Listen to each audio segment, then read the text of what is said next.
Hello friends, welcome to और new video. तो चलिए शुरू करते हैं आज का नया एपिसोड। एपिसोड 21, अंश का घर। अंश ने अपने चारों ओर देखा, उसके चारों ओर लोग आ जा रहे थे। उन लोगों के कपड़े काफी मामूली से थे, जैसे कि एक ही कपड़े से पूरे कपड़े बनाए गए हो। और कुछ छोटे छोटे बच्चे आपस में खेल रहे थे। उनकी उछल कूद, उनके चेहरों पर मासूमियत भरी मुस्कान को देखकर अंश के चेहरे पर भी एक मुस्कान दिखाई देने लगी। फिर एकदम से अंश ने अपना सर पकड़ लिया। ये क्या हो रहा है मेरे साथ? मेरा सर इतना क्यों दुख रहा है? इतना कहकर उसने अपना सर और जोर से पकड़ लिया। आ की दर्द भरी आवाज में चिल्लाया। दरअसल किंग ऑफ डेथ की याददाश्त मिटने की वजह से अंश की यादें अब उसकी जगह ले रही थी। फिर ये दर्द कुछ समय ऐसे ही होता रहा और धीरे धीरे उसका दर्द कम हो गया। अंश ने की आवाज के साथ कहा, इस सर दर्द से मुझे छुटकारा मिला। मुझे तो लग रहा था कहीं मेरी जान ही निकल जाती।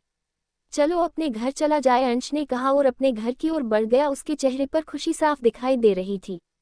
जब किंग ऑफ डेथ ने समय को पीछे किया तो उसे अंदाजा नहीं था कि आगे किया होगा, जिसे कारण बल काफी पीछे चला गया, जहां अंश अपने परिवार के साथ रहता था। अंश अपने घर की ओर बढ़ गया। और अंश बेटा कैसे हो? जब अंश ने उस आवाज की ओर देखा तो उसे दिखा एक फलों की स्टॉल पर बैठा एक बूढ़ा आदमी, जिसके चेहरे पर झुर्रियां थी। वह उसकी ओर देखकर मुस्कुरा रहा था।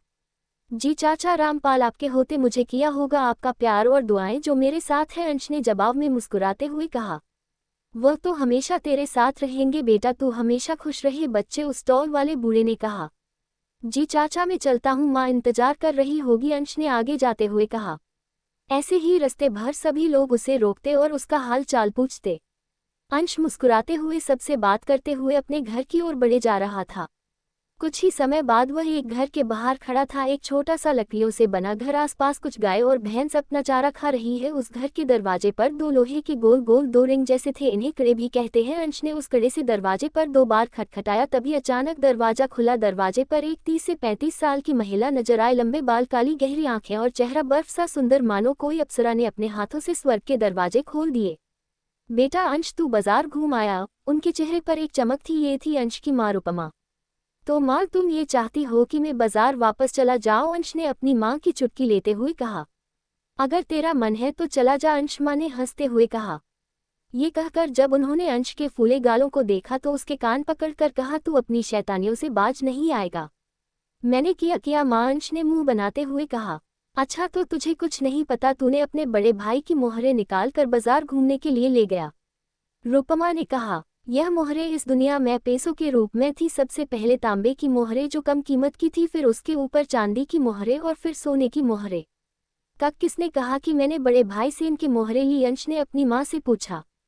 मैंने कहा अंश भैया। सामने 8 से 10 साल की एक छोटी लड़की खड़ी थी, नीली आंखें, हल्के सुनहरे बाल और एक प्यारा सा चेहरा, जिसे देखकर बड़े से बड़े राक्षस का भी दिल मौम हो जाए। ये थी अंश की छोटी बहन मिया। माँ, ये झूठ बोल रही है, मैंने मोहरें नहीं ली, अंश ने भोली सी सूरत बनते हुए कहा। मैं झूठ नहीं बोल रही माँ, मैंने अपनी आंखों से अंश भैया को सेन भाई से वस्त्रों से मोहरें निकलते हुए देखा है। 2 तांबे की मोहरें निकाली थी इन्होंने, मिया ने कहा और अंश की ओर अपनी जीभ निकलने लगी। योजक चिन्ह। अंश मिया की ओर देखकर मुस्कुराया और बोला, अरे मेरी प्यारी छोटी जासूस बहन, तू तो बिल्कुल माँ की सीआईडी बन गई है। इतना कहकर वह धीरे से मिया को अपनी गोद में उठा लेता है और उसके गालों को खींचते हुए हंसने लगता है। मिया भी खिलखिलाकर हंस पड़ती है। तभी अंदर से भारी आवाज आए। क्या हुआ? कौन शोर मचा रहा है बाहर? ये आवाज थी अंश के बड़े भाई सेन की। करीब 22-23 साल का गठीला शरीर, मेहनत से पसीने में भीगा हुआ, हाथ में हल्का सा हंसिया लिए वो दरवाजे की तरफ आया। जैसे ही उसने अंश को देखा, थोड़े कड़े लहजे में बोला, अंश, मेरी मोहरें क्यों ली तूने? मैं खेत के लिए बीज लेने जा रहा था। अंश थोड़ी शर्मीली हंसी के साथ बोला, भैया, मैंने तो सिर्फ 2 तांबे की मोहरें ली थीं, और वो भी आम और अमरूद लाने के लिए। मिया को दिलवाए थे। सेन की भौहें थोड़ी सिकुड़ी, पर फिर उसने एक गहरी सांस ली और हंसते हुए बोला, चलो कोई बात नहीं, लेकिन अगली बार बता कर लेना, समझे छोटे राजा? अंश ने सिर झुकाकर कहा, जी भैया।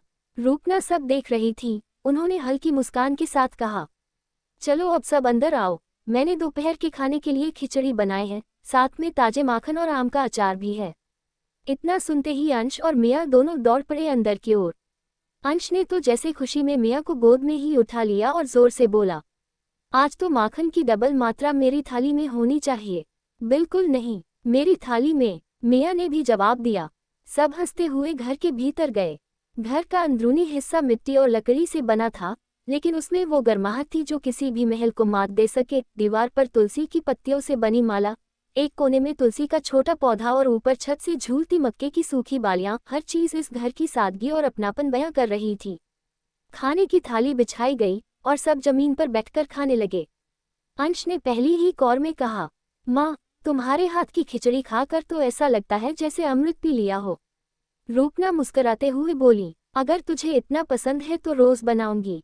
सेन ने मजाक में कहा, रोज बनाएगी तो एक दिन इसे खेत पर भेजना पड़ेगा, तभी तो माखन के लायक पसीना निकलेगा। अरे नहीं भैया, मैं तो माखन के लिए कुछ भी कर सकता हूँ, बस मियाँ मेरे खिलाफ गवाही न दे।